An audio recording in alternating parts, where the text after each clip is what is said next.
Hello there, friends. It's Simone. I am taking you through my weekly decorating and setup process in my planner and my journals.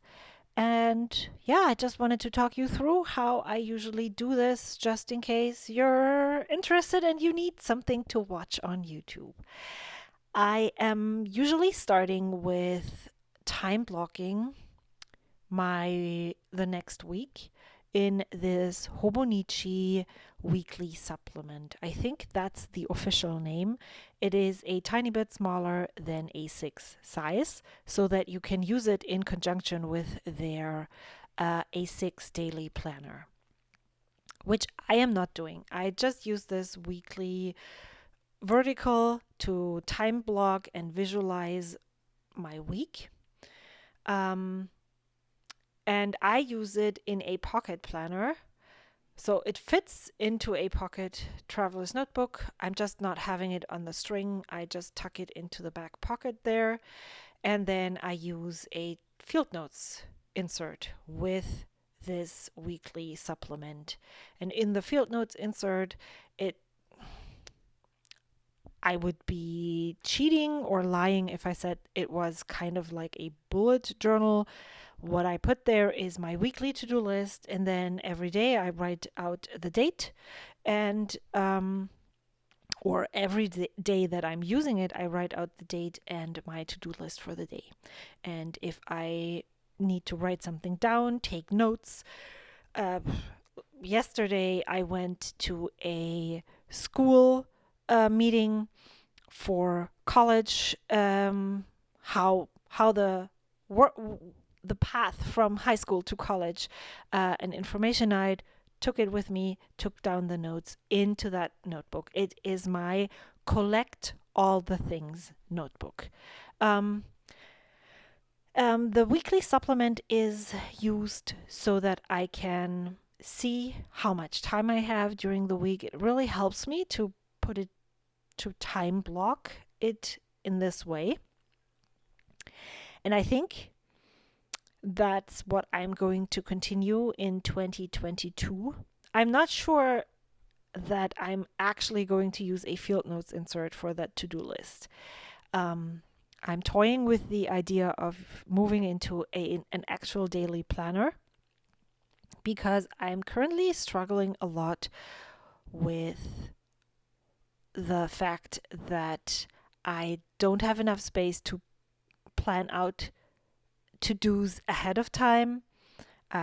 This is super tiny. It doesn't work with my handwriting very well. It works to visualize something, but my handwriting is so much bigger than this, that using this for all those things won't really work. And I've had weeks like this week currently, which this, what you're seeing, is not the current week.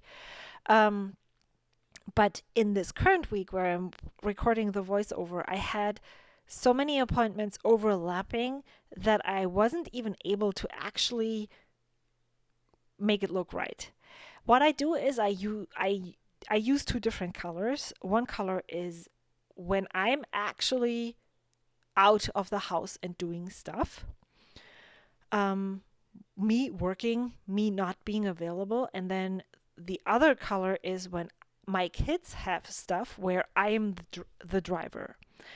So I have limited time to do stuff, but I still can journal, be creative in between, or go grocery shopping or stuff like that.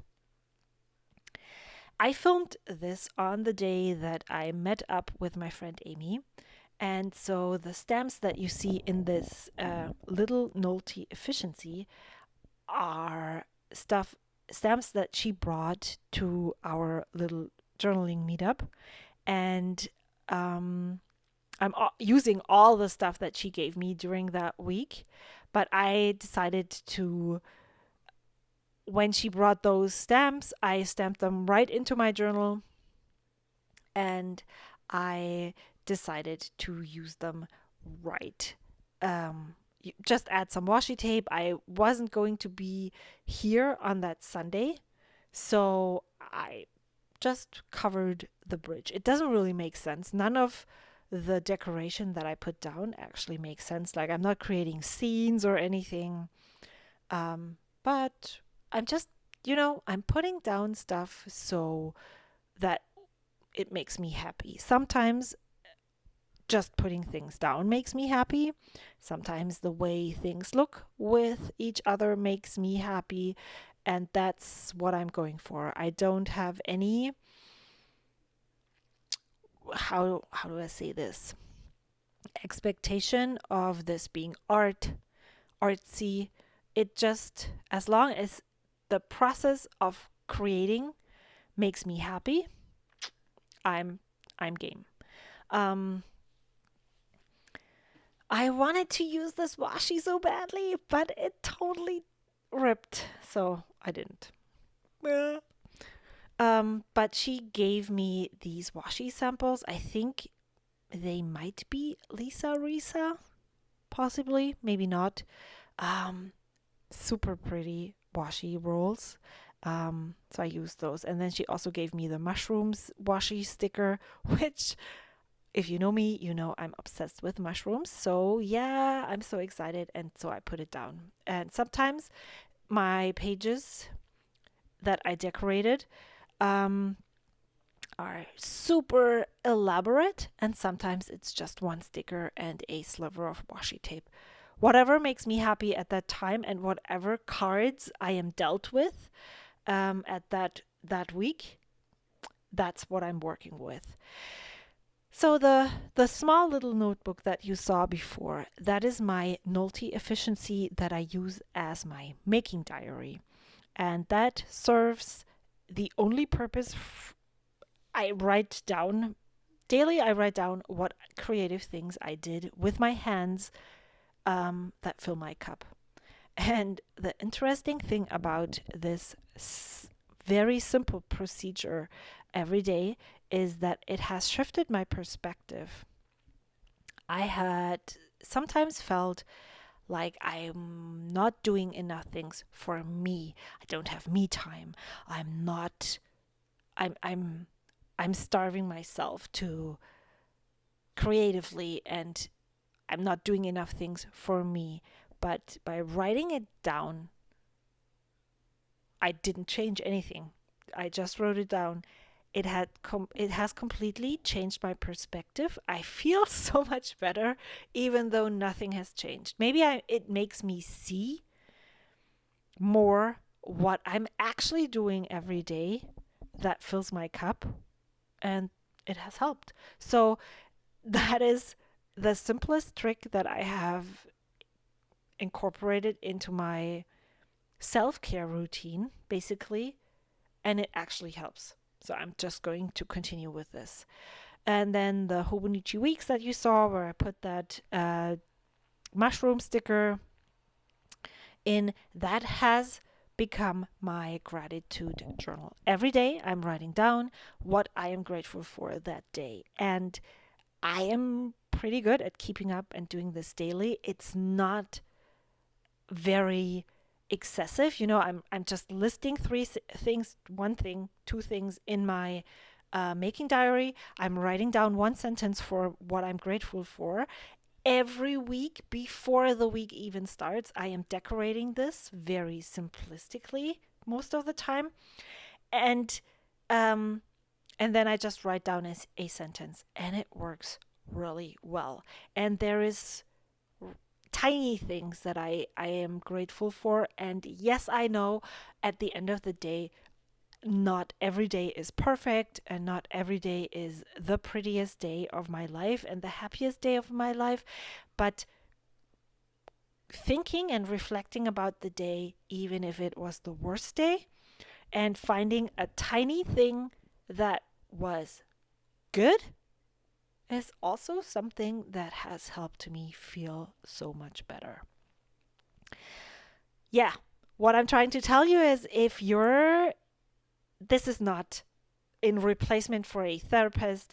This is not the perfect thing that can help you be positive forever.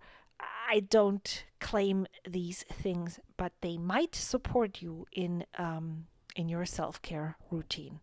And especially when you're not overwhelming yourself with expectations on how these things have to look, or make the making things pretty very doable and simplistic, it is actually doable for you to sit down without feeling it like it is a chore. Maybe you should try it. And then this is my mail log. What I do here is I as you can see, also very minimally set up a monthly calendar. And then I log with a black pen what came in, and I log with a red pen what I sent out. And ideally, what came in is less or the same as what went out. And if I am shopping a lot, then I have to send out a lot of happy mail. This has definitely suffered since I started selling my handmade pouches, because it is taking a lot of time. But I really like seeing and totaling up at the end of the month how much I actually sent out. And it's very encouraging and makes me really happy seeing that people receive some happy mail from me. So that's what this is. And every month I just quickly set it up, and then I go back in there when I'm being really good. I go back in there every week after the week is over, when I do my weekly review, which I'm showing you here. I still need to actually do the weekly review, but I'm set up to start the week even though it is not done yet. When I'm really good and I'm actually doing my weekly review, then I log the incoming things in my planner and then transfer it at the end of the week into this mail log. I think that's it. Thank you so much for watching. If you have any questions, I'm very happy to answer you. Let me know how you're using your journals for self-care. I'm curious, and I see you soon. Goodbye.